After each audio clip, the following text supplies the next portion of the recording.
तो हेलो दोस्तों, आज लौट चुके हैं हम फिर से नए एक वीडियो में। इस वीडियो में हम करेंगे संज्ञा टॉपिक को कवर।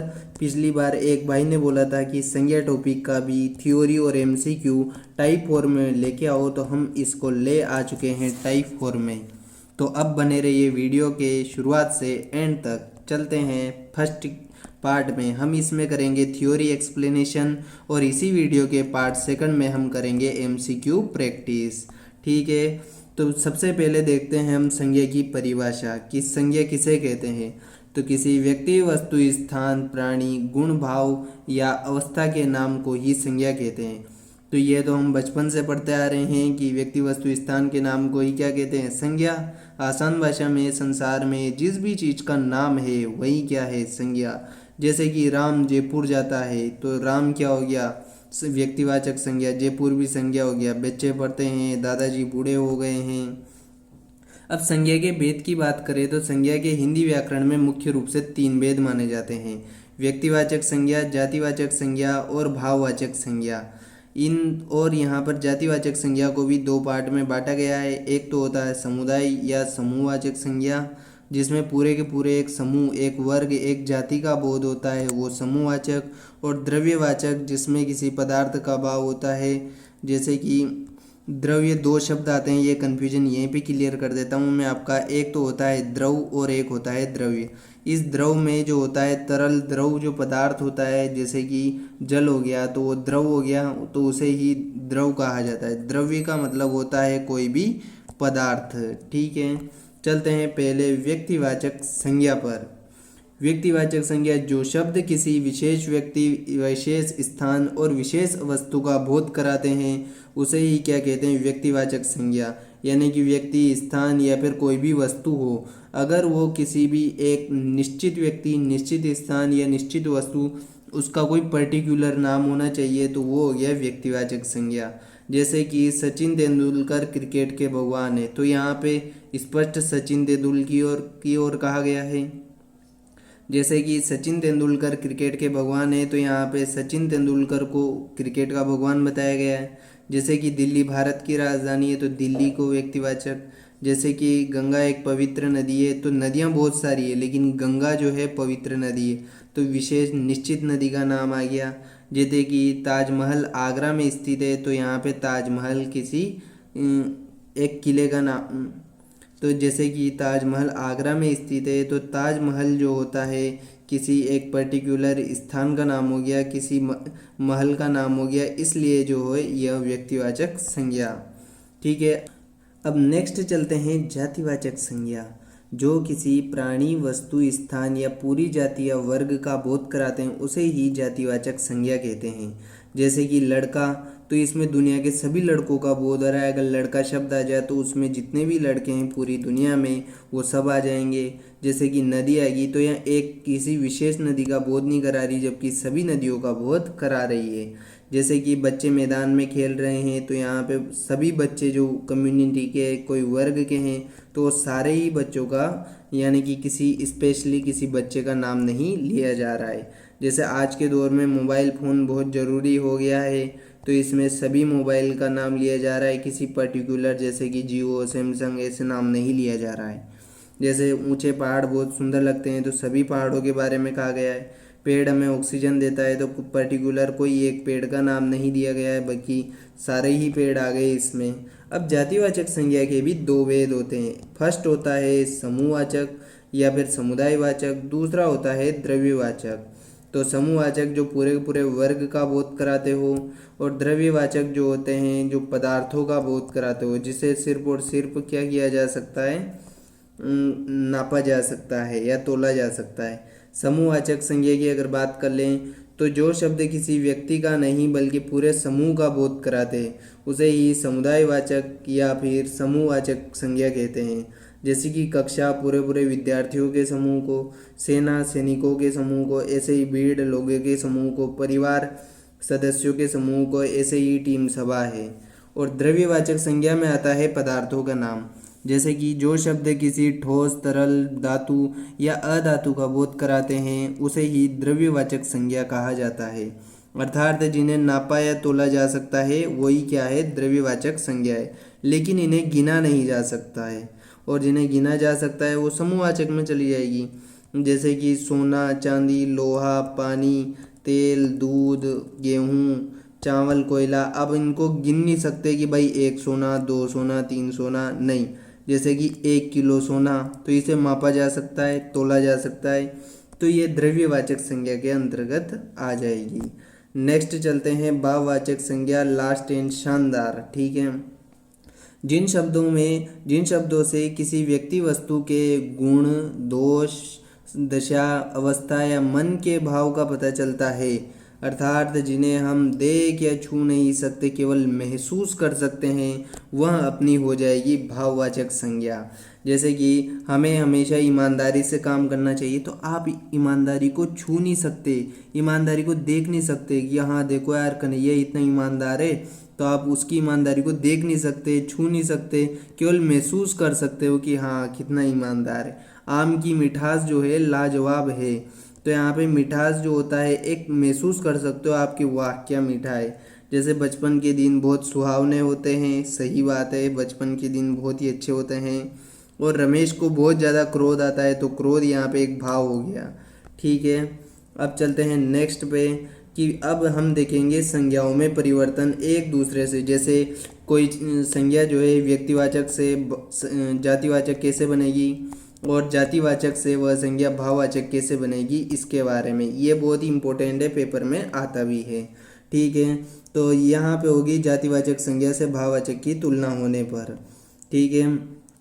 जब किसी व्यक्तिवाचक संज्ञा का प्रयोग उसके किसी विशेष गुण के कारण दूसरे व्यक्ति की तुलना के लिए किया जाता है, तो वह जातिवाचक। अगर हम किसी व्यक्तिवाचक संज्ञा का प्रयोग किसी दूसरे व्यक्ति की तुलना के लिए करेंगे, तो वह क्या बन जाएगा, जातिवाचक संज्ञा बन जाएगी। जैसे कि आज के युग में हरिश्चंद्रों की कमी नहीं है। वैसे देखा जाए तो हरिश्चंद्र जो है पर्टिकुलर किसी व्यक्ति का नाम है, तो यह व्यक्तिवाचक संज्ञा है। लेकिन पूरे वाक्य को देखो तो हरिश्चंद्रों की कमी नहीं, मतलब इसका बहुवचन का प्रयोग किया गया है। तो वाक्य क्या कहना चाहता है कि आज के युग में हरिश्चंद्रों की कमी नहीं है, यानी कि हरिश्चंद्र क्या था, सत्यवादी था। तो भारत में बहुत सारे सत्यवादी हैं, तो यहाँ सत्यवादी हरिश्चंद्र का अर्थ सत्यवादी लोगों की पूरी जाति को रिप्रेजेंट कर रहा है। वह तो घर का विभीषण निकला, तो विभीषण क्या था, गर्द्रोही था, मतलब कि उसने क्या है कि पूरे घर का विनाश करवा दिया। तो यहाँ पे विभीषण का अर्थ जो होता है भेद बताने वाले व्यक्तियों से बताया गया है, पूरी की पूरी उस कम्युनिटी, उस वर्ग को बताया गया है, जो विभीषण का नाम लेके पूरी की पूरी उस कम्युनिटी का नाम बताया गया है। अब व्यक्तिवाचक का बहुवचन में प्रयोग होने पर भी जातिवाचक बनता है। जैसे कि संज्ञा हमेशा एक वचन होती है, लेकिन जैसे ही उसे बहुवचन में बदला जाता है वह जातिवाचक संज्ञा बन जाती है। जैसे कि देश को जयचंदों से बचाओ, तो यहाँ पे क्या होगा, जयचंद किसी एक व्यक्ति का नाम तो है, लेकिन पूरे वाक्य में यहाँ पे जयचंदों से बचाओ मतलब किसी एक व्यक्ति का नाम नहीं लिया जा रहा है, बल्कि देशद्रोहियों के समूह को दर्शाया जा रहा है। ये जयचंद और जयचंद गढ़वाल के बारे में कहा गया है। ठीक है। जातिवाचक संज्ञा का व्यक्तिवाचक के रूप में भी प्रयोग किया जा सकता है। जैसे कि पहले तो हमने पढ़ लिया कि व्यक्तिवाचक से जातिवाचक कैसे बनता है, अब जातिवाचक से व्यक्तिवाचक कैसे बनता है ये देखते हैं। ठीक है। जब जातिवाचक शब्द किसी विशेष व्यक्ति स्थान के लिए रूढ़ हो जाए, यानी किसी विशेष व्यक्ति स्थान के लिए फिक्स हो जाए, तो वह व्यक्तिवाचक संज्ञा बन जाता है। जैसे कि पंडित जी भारत के प्रथम प्रधानमंत्री थे। अब पंडित जी बहुत सारे थे, उनके बहुत सारे पंडित जी, जैसे कि जवाहरलाल पंडित जी है, तो यह सिर्फ और सिर्फ है ना नेहरू के जी लिए प्रयुक्त किया गया है। जैसे कि नेताजी ने कहा था कि तुम मुझे खून दो, तो नेताजी बहुत गांव गांव में बहुत सारे नेताजी दिख जाएंगे, लेकिन ये वाक्य कहते ही नेताजी ने कहा था तुम मुझे खून दो, तो ये नेताजी सिर्फ सुभाष चंद्र बोस के लिए ही काम में लिया गया है। इसलिए यहाँ पे क्या है, ये नेताजी जो शब्द है, ये जातिवाचक शब्द है, यह किसी व्यक्ति विशेष के लिए आरूढ़ हो गया है, इसलिए यह जो है व्यक्तिवाचक संज्ञा के रूप में प्रयोग हुआ है।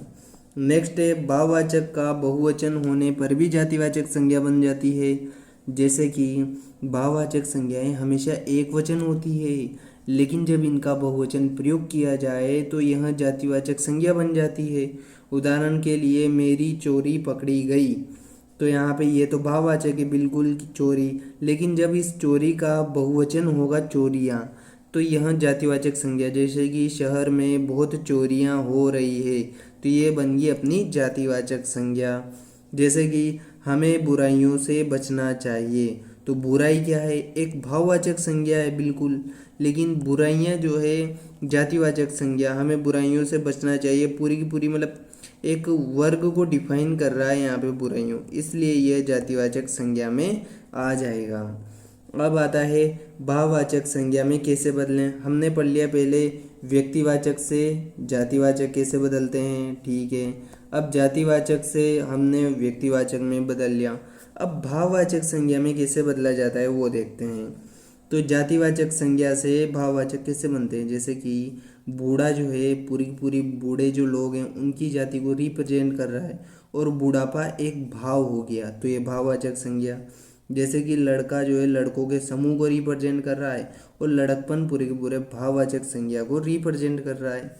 इसी प्रकार मित्र से मित्रता, मनुष्य से मनुष्यता, और सर्वनाम शब्दों से भी भाववाचक संज्ञा बनाई जा सकती है। जैसे कि सर्वनाम शब्द है अपना, अपना से भाववाचक संज्ञा बन गई अपनापन, निज से बन गई निजता, मम से बन गया ममता।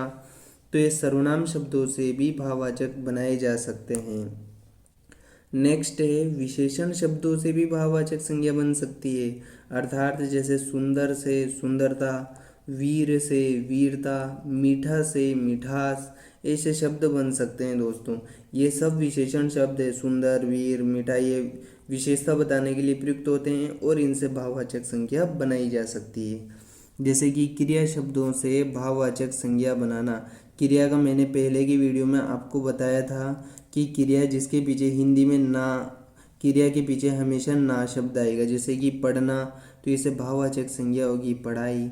जैसे कि लिखना, ये क्रिया होगी, तो इसका लिखावट जो हो गया ये भाववाचक संज्ञा होगी। सजना से सजावट हो गया, तो ये क्रिया शब्दों से भाववाचक संज्ञा बनाई जा सकती है। अब अवयव शब्दों जिनका लिंग काल वचन से कोई फर्क नहीं पड़ता है, उसे ही अवयव शब्द कहते हैं।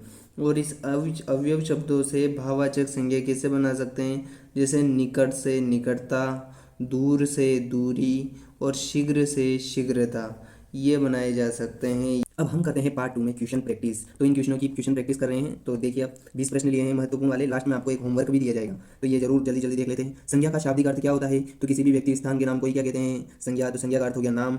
और संज्ञा मुख्य रूप से कितने भेद होते हैं, तो मुख्य रूप से 3 भेद होते हैं, व्यक्तिवाचक, जातिवाचक और भाववाचक। किसी विशेष व्यक्ति वस्तु स्थान के नाम को क्या कहते हैं, अगर व्यक्ति वस्तु स्थान के नाम को पूछ लेता है तो वो बन जाएगा अपना व्यक्तिवाचक संज्ञा। नदी शब्द में कौन सी संज्ञा है, तो पूरी पूरी जाति को रिप्रेजेंट कर रहा है नदी, तो ये जातिवाचक संज्ञा हो गया। गंगा शब्द किस भेद के अंतर्गत आता है, तो गंगा पर्टिकुलर एक नदी का नाम हो गया, यानी कि गंगा कहते ही सब गंगा नदी की ही सोचेंगे और किसी नदी की नहीं, तो ये व्यक्तिवाचक संज्ञा हो गया। जो शब्द किसी पूरी जाति या वर्ग का बोध कराते हैं उन्हें क्या कहते हैं, पूरी पूरी जाति का बोध कराने वाले को ही क्या कहते हैं, जातिवाचक संज्ञा। बुढ़ापा शब्द में बुढ़ापा जो हो गया, ये जो बूढ़ा होता है ये क्या होता है, जातिवाचक संज्ञा होता है, और बुढ़ापा जो हो गया एक भाव हो गया, इसलिए ये कौन सी संज्ञा होगी दोस्तों, भाववाचक संज्ञा। मिठास शब्द जो होता है, मिठास भी क्या होता है, भाववाचक संज्ञा, एक भाव होता है, तो भाववाचक संज्ञा का उदाहरण है जैसे कि सेना, भीड़ और कक्षा। सेना में पूरी पूरी सैनिकों की टुकड़ी, भीड़ में पूरे पूरे लोगों का समूह, कक्षा में छात्रों का समूह, तो ये पूरे पूरे एक समूह को परिभाषित कर रहे हैं, इसलिए यह क्या होगी, समूहवाचक संज्ञा। अब यहाँ से सोना, चांदी और पानी, ये सब क्या है कि पूरे पूरे पदार्थों के नाम है, सोना, चांदी और पानी। तो यहाँ पे पदार्थों के नाम या पदार्थों के समूह को हमने क्या कहा था दोस्तों, तो ये बताया था मैंने, द्रव्य और द्रव में फर्क, तो यह कौन सी संज्ञा होगी, द्रव्यवाचक संज्ञा हो गई। नेक्स्ट है भाववाचक संज्ञा कितने प्रकार के शब्दों से बनाई जा सकती है, तो भाववाचक संज्ञा 5 प्रकार के शब्दों से बनाई जा सकती है। हमने भी किया था ना वो लास्ट में जो आपने देखा था। एक तो जातिवाचक से भी भाववाचक बनाई जा सकती है बिल्कुल, जैसे कि बुराई का बुराइयां, दूरी का दूरियां। सर्वनाम से भी भाववाचक बनाई जाती है, जैसे कि अपना से अपनापन, ममता से मम से ममता, निजता से निजत्व। और विशेषण जैसे कि सुंदर से सुंदरता। इसी प्रकार क्रिया से जैसे कि उतरना तो उतराई, सजाना से सजावट। और अवयव शब्द होते हैं जैसे कि निकट से निकटता। ये सभी देखो दोस्तों इस प्रकार भी प्रश्न आ सकते हैं। सुंदर से विशेषण, सुंदर विशेषण से बनी भाववाचक संज्ञा कौन सी होती है, तो सुंदर से दोस्तों सुंदरता भी बन सकता है और सौंदर्य भी बन सकता है, तो इसमें आंसर क्या होगा, दोनों, यानी कि सुंदरता और सौंदर्य दोनों बनाए जा सकते हैं। लड़का शब्द से भाववाचक संज्ञा, दोस्तों लड़का शब्द से भाववाचक संज्ञा बनेगी लड़कपन। आजकल हमें घर में, आजकल हर घर में विभीषण पैदा हो रहे हैं, यानी कि घर के द्रोही, घर का भेद दूसरों को बताते हैं, तो ये विभीषण वैसे किसी व्यक्ति का नाम है तो ये व्यक्तिवाचक, लेकिन यहाँ पे विभीषण नाम से जितने भी घर के भेद बताने वाले लड़के हैं उनका पूरे पूरे वर्ग, उनको सभी को बताया जा रहा है, तो ये होगी जातिवाचक संज्ञा हो गई। पंडित जी भारत के पहले प्रधानमंत्री थे, तो पंडित जी में कौन सी संज्ञा है? तो पंडित जी वैसे तो क्या है कि पूरे के पूरे मतलब वर्ग को बताता है। पंडित जी बहुत सारे ब्राह्मण जो होते हैं, बहुत सारे पंडित जी होते हैं, जो कि ये तो हो गया एक जातिवाचक संज्ञा। लेकिन ये पूरा वाक्य पढ़ो कि पंडित जी भारत के पहले प्रधानमंत्री थे, तो ये नाम सुनते ही हमें एक ही पंडित जी की याद आती है, वो है हमारे जवाहरलाल नेहरू जी। तो ये जो है पूरी पूरी एक व्यक्ति के लिए आरूढ़ हो गया, इसलिए हमारा ये हो गया व्यक्तिवाचक संज्ञा। लास्ट स्लाइड दोस्तों, तो वीडियो को लाइक एक बार जरूर करना, क्योंकि जितने व्यूज होते हैं उतने लाइक नहीं होते हैं, बड़ा बुरा लगता है। ठीक है, हरियाली शब्द किस संज्ञा का उदाहरण है? तो हरियाली जो होती है पूरे पूरे मतलब घास के पूरे पूरे वर्ग को डिफाइन करती है, इसलिए यह होगी अपनी जातिवाचक संज्ञा। इनमें से कौन सा शब्द संज्ञा नहीं है? तो संज्ञा व्यक्ति वस्तु के नाम को ही संज्ञा, जैसे कि हिमालय, किसी को क्रोध आ गया तो भाववाचक, पदार्थ आ गया तो दूध, और वह जो है संज्ञा नहीं है भाई साहब, ये सर्वनाम है। संज्ञा में ओनली ऑल नाम आएंगे। ठीक है, अब आता है द्रव्यवाचक संज्ञा को अन्य भेद का उपभेद माना जाता है। तो द्रव्यवाचक संज्ञा हमने बताया था, जातिवाचक संज्ञा के दो उपभेद होते हैं, एक तो होता है द्रव्यवाचक संज्ञा और एक होता है समूहवाचक संज्ञा। ममता शब्द में कौन सी संज्ञा है? तो ममता शब्द में भाववाचक संज्ञा है दोस्तों। मम जो है एक सर्वनाम हो गया और इसमें ता प्रत्यय लगते ही ये भाववाचक संज्ञा हो गई। क्रिया से बनी भाववाचक संज्ञा पहचानिए। क्रिया जिसके पीछे ना आता है वही क्या होता है? क्रिया होती है। और क्रिया से भाववाचक संज्ञा, जैसे कि भलाई, भलाई तो ठीक है भाववाचक संज्ञा है, लेकिन ये क्रिया नहीं है। और सजावट, सजावट ये होती है सजना, सजनी, ऐसे तो आपको बताना है ये तो। और देखो ये अपना हो गया, तो अपना एक सर्वनाम है, तो उसे बनाए भाववाचक संज्ञा। वीर जो होता है एक विशेषण हो गया और उससे बनाए वीरता भाववाचक संज्ञा। तो ये हो गया आपका होमवर्क। आपको इसका आंसर जो है कमेंट में ज़रूर देना है। और ठीक है दोस्तों, इसके बाद मिलते हैं नेक्स्ट वीडियो में। और हिंदी के इस सीरीज में हमारे साथ ज़रूर बने रहिए और वीडियो को लाइक ज़रूर कीजिए। और आपको जिस भी टॉपिक में कोई कमी लगे हमारे कमेंट में ज़रूर लिख के बनिए। हमारे कमेंट बॉक्स आपके लिए हमेशा खुला है और आपके हर प्रश्न का उत्तर ज़रूर दिया जाएगा। तब तक मिलते हैं नेक्स्ट वीडियो में, तब तक के लिए आप सबको प्यारा सा बाय बाय।